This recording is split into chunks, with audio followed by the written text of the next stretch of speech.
감사합니다. 제가 태국 현지 옷을 입었는데요. 태국에 가니까 저에게 태국말로 말을 걸더라고요. 현지인인 줄 알고요. 자, 오늘 열방과 민족을 품기 위한 우리에게 주신 하나님의 말씀은 사도행전 13장 1절부터 3절까지 말씀입니다. 사도행전 13장 1절부터 3절까지 함께 우리가 말씀을 묵상하도록 하겠습니다.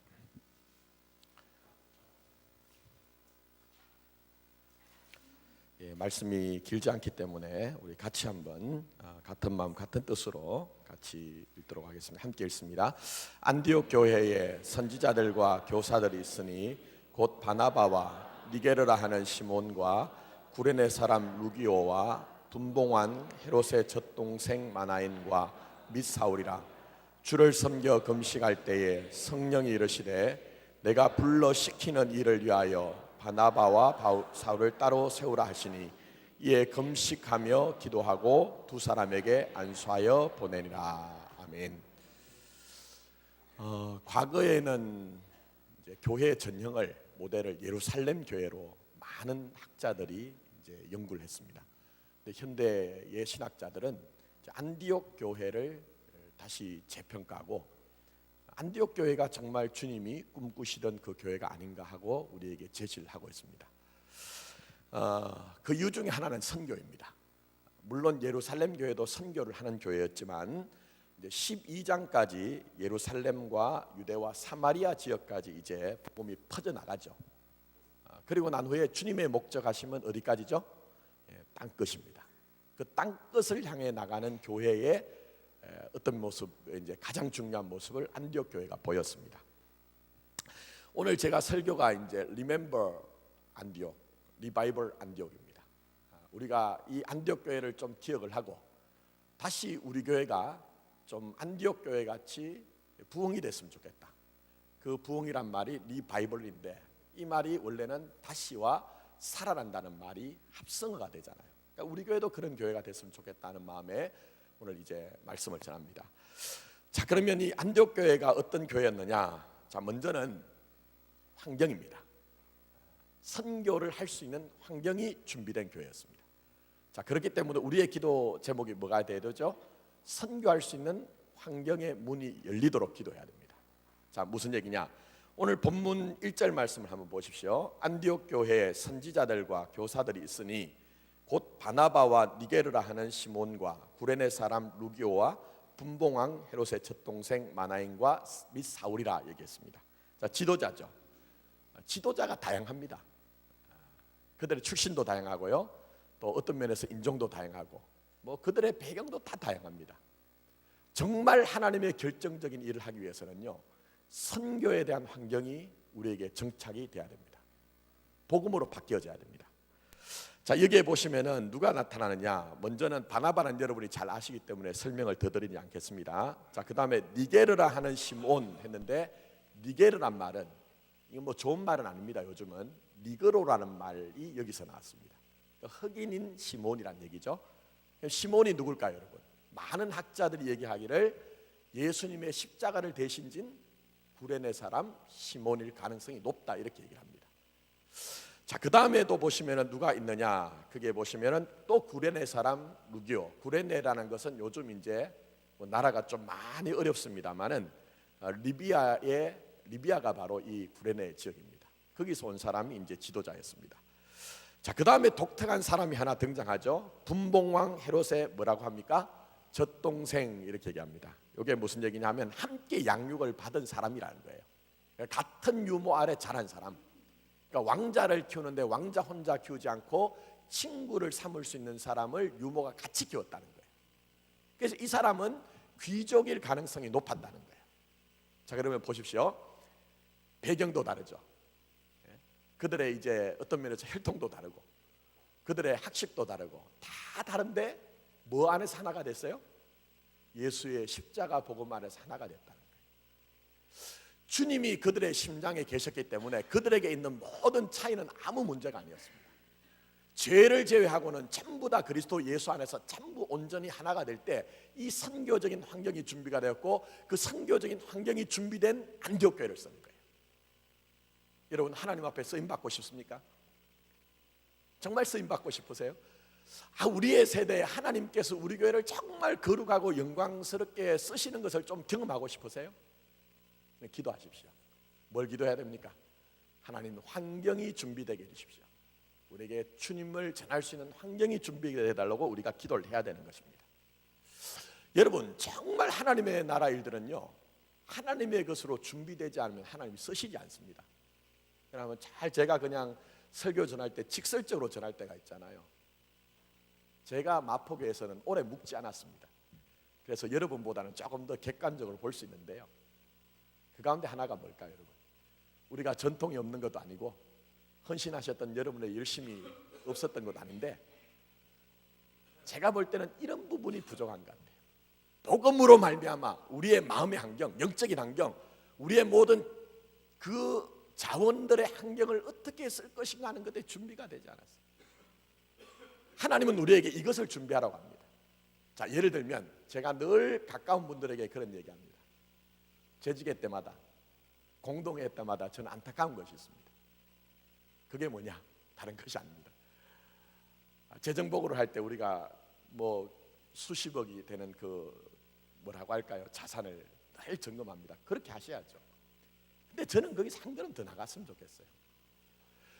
우리가 가진 그 자원들을, 우리가 가진 자산들을 하나님의 나라의 부르심을 따라서 지금 우리가 이것을 이렇게 지금 소용을 하고 있습니다는 보고가 있어야 돼요. 근데 우리는 많은 경우에 그 통장에 쌓여져가는 자원들을 많은 교회에 뿌듯함을 느끼고 그것에 대한 어떤 자부심을 느끼지만, 사실은 하나님이 이 시대에 가장 필요한 것에 그 자원을 어떻게 흘려보낼 것인가 하는 마음의 기도도 없고 마음의 계획도 없는 것을 볼 때마다 이 종은 날마다 기도를 하는 거예요. 제가 너무 직설적으로 말씀드렸습니까? 우리가 그런 것부터 준비를 하지 않는 거예요. 하나님 앞에 쓰임받고자 하는 열망과 갈망도 중요하고, 우리 교회가 하나님의 영광과 거룩함에 참여하고 싶습니다 하는 그 어떤 여러분의 정말 소원도 중요하지만, 우리의 마음과 영적인 환경을 준비하지 않으면 하나님은 절대로 쓰시지 않는다는 거예요. 저는 우리 교회가 이런 환경이 준비되어서 여기에 계신 한 분 한 분이 하나님 앞에 부름받아 쓰임을 받고, 우리 교회가 이 마지막 세대에 정말 하나님의 영광스럽고 거룩한 부르심에 참여해서 하나님의 일들을 감당하는 그 교회가 되기를 원합니다. 이런 축복이 우리 가운데 분명히 있기를 원합니다. 자, 두 번째 중요한 것이 있습니다. 안디옥 교회는 환경뿐만 아니라 내용이 있습니다. 그 내용 가운데 하나는 말씀 중심의 교회였습니다. 자, 어떤 중심의 교회라고요? 말씀 중심 교회입니다. 근데 오늘 본문 말씀 보니까 말씀을 읽었다, 말씀을 상고했다, 말씀을 묵상했다 말이 하나도 나오지 않아요. 근데 그게 어디에서 우리가 찾을 수 있느냐? 자, 1절 말씀 보십시오. 안디옥 교회의 선지자들과 그 다음에 뭐라고 했습니까? 교사. 근데 이 선지자들과 교사는 선지자가 따로 있고 교사가 따로 있는 것이 아닙니다. 선지자 역할을 하면서 교사 역할을 하고, 교사 역할을 하면서 선지자 역할을 하는 사람, 여기 이렇게 이해를 하시면 됩니다. 자, 그런데 이들이 했던 가장 중요한 일은 무엇일까요? 바로 말씀이에요. 하나님의 말씀을 정확모한 하나님의 말씀을 제대로 전하는 거예요. 그걸 전할 때에 안디옥 교회가 영적인 부흥이 일어나고, 그 영적인 부흥의 자원을 가지고 땅끝을 향해 나가는 교회가 됐다는 거예요. 그래서 여러분, 때로는 사실은 저희 아내가 늘 부탁하는 게, 너무 딱딱하게 하지 말라 그렇게 하지만, 제가 기질이 그렇고 성격이 그래서 어쩔 수 없는 것 가운데 하나지만, 그러나 좀 말씀을 진지하게 대하는 교회, 말씀을 깊이 이해하는 교회, 어떤 일이 있어도 말씀을 중심으로 흔들리지 않는 교회가 되기 위해서 어쨌든 말씀으로 자꾸 들어가고 있거든요. 지금까지도 여러분이 말씀을 중심으로 잘 그렇게 삶을 경영하시고 영위하셨지만, 앞으로 우리가 우리의 삶과 우리 교회가 정말 말씀을 중심으로 하여서 말씀의 부흥이 나고, 말씀으로 말미암아 열방과 민족을 품고 그곳을 향해 나가는 우리의 삶과 교회가 되기를 예수님의 이름으로 축복합니다. 자, 세 번째는, 그 내용 가운데 하나는 바로 기도하는 교회였습니다. 자, 2절 말씀 한번 보십시오. 주를 섬겨 어떻게 하죠? 금식할 때. 금식에는 늘 따라 붙는 것이 있습니다. 기도입니다. 기도. 왜 금식을 하며 기도할까요? 굶는 것이 중요할까요? 그 정도로 절실했다는 거예요. 내가 곡기를 끊으면서까지라도 하나님의 뜻이 우리 가운데 분별이 되어지고 하나님의 뜻이 우리 가운데 이루어지기를 소원하면서 하나님 앞에 간절하게 기도하는 거예요. 때때로 목회를 하다 보면 이런 분들 계세요. 아니 목사님 그렇게 기도를 강조하는데 굳이 그렇게 우리가 막 소리를 질러가면서 애를 써가면서 무슨 금요철야 또 금식기도 이렇게 해야 됩니까? 하나님은 당신의 뜻하신 바를 다 이루지 않습니까? 이런 얘기를 하세요. 맞습니다. 하나님은 당신의 뜻을 다 이루십니다. 그러나 기도하지 않는 교회, 기도하지 않는 성도는요, 하나님은 당신의 뜻을 이루지만 그 교회와 그 사람을 제외하고 다른 사람과 다른 교회를 사용하시는 거예요. 제가 지금까지 목회를 하다 보니까요, 원리가 단순합니다. 하나님은 한 번도 손해를 보시지 않으세요. 하나님은 한 번도 뭘 보지 않는다고요? 손해를 보시지 않으세요.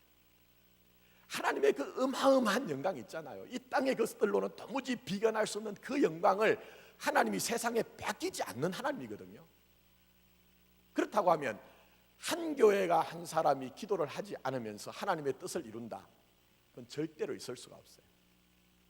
하나님은 당신의 영광을 온전하게 담아내기 위해서 무릎 꿇고 기도하는 교회, 절실하게 간절하게 금식하면서까지라도 하나님, 우리 교회가 우리의 인생이 하나님 앞에 쓰임받고 하나님의 뜻을 이루겠습니다 하는 교회와 성도를 사용하시더라는 거예요.